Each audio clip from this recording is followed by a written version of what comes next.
नमस्कार विद्यार्थियों, मैं डॉक्टर कविता शर्मा।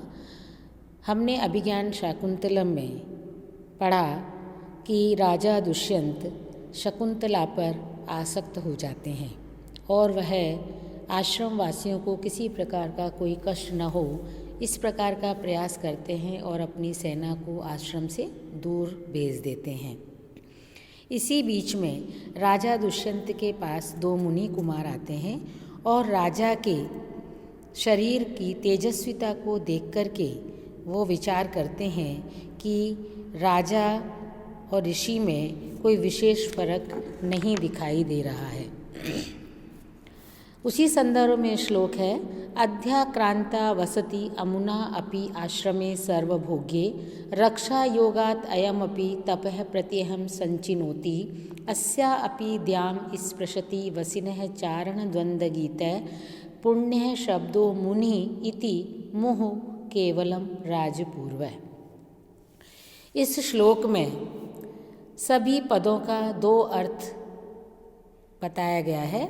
एक अर्थ राजा के पक्ष में जाता है और दूसरा अर्थ मुनि के पक्ष में। और इसमें बताया कि राजा में और मुनि में विशेष अंतर नहीं होता है।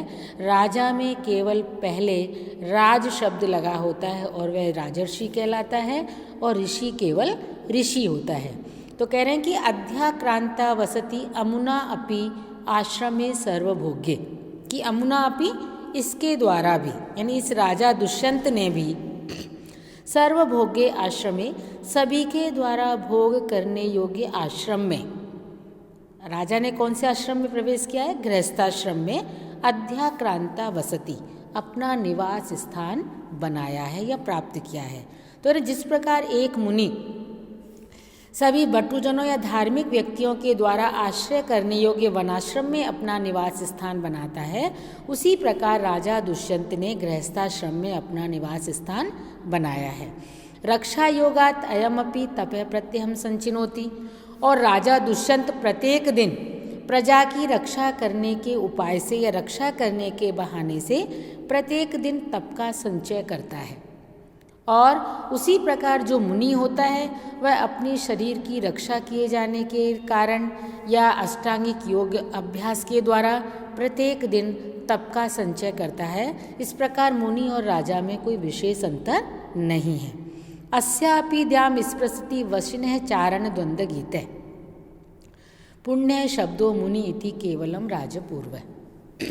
और कह रहे हैं कि इस वशिनः कहते हैं जिसकी इंद्रियां वश में हैं, जिसने अपनी इंद्रियों को वश में कर लिया है, धार्मिक कार्य करने से अपनी इंद्रियों को जो वश में कर चुका है या संयमी है, तो ऐसे इस दुष्यंत का भी केवल राजपूर्व, केवलम जिसके पहले केवल राजा शब्द जुड़ा हुआ है, ऐसा इस राजा के चारण द्वंद्व गीत, चारण युगलों के द्वारा इसकी यश को या कीर्ति को गीयमान होकर के या गा कर के इसकी कीर्ति द्याम स्पृशति, स्वर्ग को स्पर्श करती है या पहुंचती है। तो जिस प्रकार एक जितेंद्रिय मुनि का जब मंत्रवत उसके वटु या ब्रह्मचारी जो होते हैं वो उनके वटु युगलों के द्वारा उनकी स्तुति में गीत गा कर के वे आकाश तक पहुँचते हैं, उसी प्रकार इस राजर्षि के यश के जो गान हैं वो उनके द्वारा गाए जा कर के वो स्वर्ग को स्पर्श करते हैं। पुण्य शब्दों मुनि इति, और ऋषि के यह एक पुण्य शब्द, पवित्र शब्द है। मुनि केवलम राजपूर्व है, लेकिन राजर्षि के केवल पूर्व में राज शब्द जुड़ा हुआ है। तो ये कह रहे हैं कि ऋषि को केवल ऋषि और राज शब्द के पूर्व प्रयुक्त के कारण ही वह राजा राजर्षि कहलाता है, अन्यथा वह भी ऋषि के समानीय या ऋषि ही है। इस श्लोक में श्लेषालंकार है। केवलम राजपूर्व द्वारा मुनि की अपेक्षा राजा के विषय में आधिक्य कथन होने के कारण व्यतिरेक अलंकार है। मंदाक्रांता छंद है। इसमें संधियां हैं, जैसे अधि प्लस आक्रांता यण संधि है। अमुना अपि आश्रमे, अपि आश्रमे भी यण संधि है। रक्षा योगात अयमपि, योगात प्लस अयमपि जशत्व संधि है।